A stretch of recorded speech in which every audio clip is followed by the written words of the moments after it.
आज की क्लास में कक्षा 10th का राजनीति शास्त्र यानी पॉलिटी में ऑब्जेक्टिव टाइप क्वेश्चन बचा हुआ है, वो करा दे रहे हैं।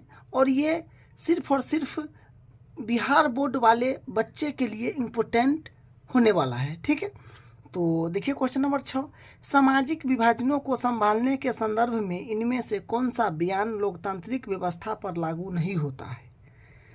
मतलब सामाजिक विभाजन को संभालने के संदर्भ में कौन सा बयान लोकतांत्रिक व्यवस्था पर लागू नहीं होता है।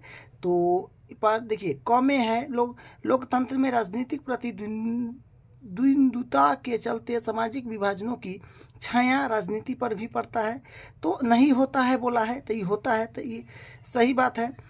ख में है लोकतंत्र में विभिन्न समुदाय के लिए शांतिपूर्ण ढंग से अपनी शिकायतें जाहिर करना संभव है, तो ये भी सही बात है। ग है लोकतंत्र सामाजिक विभाजनों को हल करने का सबसे अच्छा तरीका है, तो ये भी सही बात है। घ नंबर ऑप्शन है लोकतंत्र सामाजिक विभाजनों के आधार पर समाज के विखंडन की ओर ले जाता है, तो गलत बात ये है घ नंबर, तो राइट ऑप्शन घ हो जाएगा। अगला क्वेश्चन देखिए 7वां, क्या कहता है निम्नलिखित 3 बयानों पर विचार करें। 3 गो बयान है, उस पर विचार करना है। देखिए क में है जहाँ सामाजिक अंतर एक दूसरे से टकराते हैं तो सामाजिक विभाजन होता है। ख में है यह संभव है एक व्यक्ति की कई पहचान हो। ग में है सिर्फ भारत जैसे बड़े देश में ही सामाजिक विभाजन होते हैं, तो ग में है सिर्फ भारत जैसे बड़े देशों में ही सामाजिक विभाजन होते हैं। तो इन बयानों में से कौन कौन से बयान सही है, तो देखिए इन बयानों में से जो है क और ख सही है, तो ऑप्शन नंबर ब राइट हो जाएगा। जो क है जहां सामाजिक अंतर एक दूसरे से टकराते हैं सामाजिक विभाजन होता है, तो ये सही बात है। और ख नंबर है यह संभव है एक व्यक्ति की कई पहचान हो, तो ये सही बात है। तो क और ख सही है, यानी ब नंबर राइट है। 8 नंबर देखिए क्वेश्चन, निम्नलिखित व्यक्तियों में कौन लोकतंत्र में रंग भेद के विरोधी नहीं थे। मतलब लोकतंत्र में रंग भेद के विरोधी कौन नहीं थे, तो ये थे जेड गुड्डी। ठीक है, जेड गुड्डी थे, वो रंग भेद के विरोधी नहीं थे। क्वेश्चन नंबर 9 देखिए, निम्नलिखित का मिलान करें।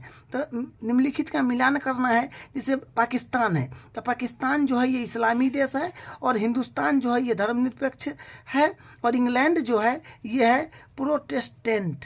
ठीक है, जो ये आपको पढ़ाए हैं थ्योरी में। क्वेश्चन नंबर 17 देखिए क्या कहता है, जब हम लैंगिक विभाजन की बात करते हैं तो हमारा अभिप्राय होता है। तो क नंबर ऑप्शन है स्त्री और पुरुष के बीच जैविक अंतर। ख नंबर ऑप्शन है समाज द्वारा स्त्रियों और पुरुषों को दी गई असमान भूमिकाएं। ग नंबर है बालक और बालिकाओं की संख्या का अनुपात। और घ नंबर है लोकतांत्रिक व्यवस्था में महिलाओं को मतदान का अधिकार न मिलना। तो इसका राइट ऑप्शन जो हो जाएगा ख नंबर होगा, समाज द्वारा स्त्री और पुरुषों को दी गई असमान भूमिकाएं। तो ख नंबर ऑप्शन राइट हो जाएगा। क्वेश्चन 18 नंबर देखिए क्या कहता है, भारत में यहाँ औरतों के लिए आरक्षण की व्यवस्था है। तो भारत में जो है औरत के लिए व्यवस्था जो है ये लोकतांत्रिक है। क नंबर में, ख में है विधानसभा, ग नंबर में मंत्रिमंडल, घ नंबर में पंचायती राज संस्थाएं। तो इसका ऑप्शन नंबर घ राइट हो जाएगा, पंचायती राज संस्थाएं। ठीक है, अगला क्वेश्चन देखिए 19 नंबर, सांप्रदायिक राजनीति के अर्थ संबंधित निम्न कथनों पर गौर करें। सांप्रदायिक राजनीति किस पर आधारित है। सांप्रदायिक राजनीति किस पर आधारित है, तो अ नंबर ऑप्शन में एक धर्म दूसरे से श्रेष्ठ है। ब में है विभिन्न धर्मों के लोग समान नागरिक के रूप में खुशी सुखी साथ रहते हैं। क्वेश्चन नंबर 19 देखिए क्या कहता है, सांप्रदायिक राजनीति के अर्थ संबंधित निम्न कथनों पर गौर करें। सांप्रदायिक राजनीति किस पर आधारित है, तो अ नंबर ऑप्शन है एक धर्म दूसरे से श्रेष्ठ है। ब में है विभिन्न धर्मों के लोग समान नागरिक के रूप में खुशी खुशी साथ रहते हैं। स में है एक धर्म के अनुयायी एक समुदाय बनाते हैं।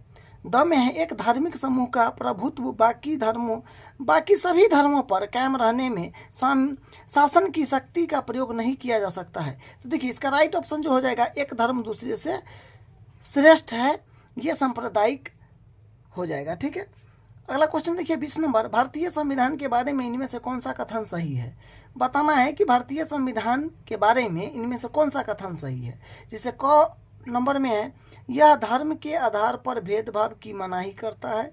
सही बात है, धर्म के आधार पर भेदभाव की मनाही करता है, ये संविधान में ये बात है, सही है। ख नंबर है, यह एक धर्म को राजकीय धर्म मानता है। नहीं, देखिए एक धर्म को राजकीय धर्म नहीं मानता, एक धर्म को राजकीय धर्म नहीं मानता है, क्योंकि भारत के आर्टिकल 8 में 22 अनुसूचित भाषा को दर्जा दिया हुआ है, तो इसलिए यह गलत बात हो जाएगा। कोई एक धर्म मतलब यह एक धर्म को राजनीतिक धर्म मानता है, तो यह नहीं होगा। ख नंबर देखिए क्या कहता है, यह एक धर्म को राजनीतिक धर्म मानता है। नहीं, गलत बात है, ये गलत हो जाएगा, ये संविधान में नहीं है। ग नंबर है, सभी लोगों को कोई भी धर्म मानने की आज़ादी देता है। सभी लोगों को कोई भी धर्म मानने की आज़ादी देता है, तो ये सही बात है, ये संविधान में है। ठीक है। घ नंबर, किसी धार्मिक समुदाय में सभी नागरिकों को बराबरी का अधिकार देता है।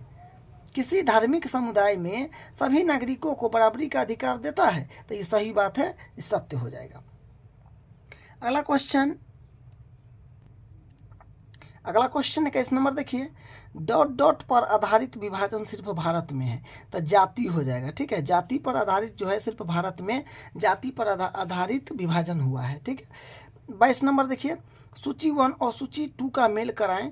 सूची 1 और सूची 2 का मेल कराना है, सूची 1 से 2 में मेल कराना है, कौन किसका आंसर होगा। अधिकारों और अवसरों के मामले में स्त्री तो और पुरुष की बराबरी मानने वाला व्यक्ति, देखिए 1 नंबर में क्या है, अधिकारों और अवसरों के मामले में स्त्री और पुरुष की बराबरी मानने वाला व्यक्ति, तो ये हो जाएगा नारीवादी। ठीक है, फर्स्ट का ख हो जाएगा। 2 नंबर देखिए, धर्म को समुदाय का मुख्य आधार मानने वाला व्यक्ति, धर्म को समुदाय का मुख्य आधार मानने वाला व्यक्ति, तो ये हो जाएगा सांप्रदायिक। ठीक है, तो इसका 2 का ऑप्शन नंबर मतलब 2 का क हो जाएगा। ठीक है। तीसरा है, जाति को समुदाय का मुख्य आधार मानने वाला व्यक्ति, तो ये हो जाएगा जाति को समुदाय का मुख्य आधार मानने वाला व्यक्ति हो जाएगा जातिवाद।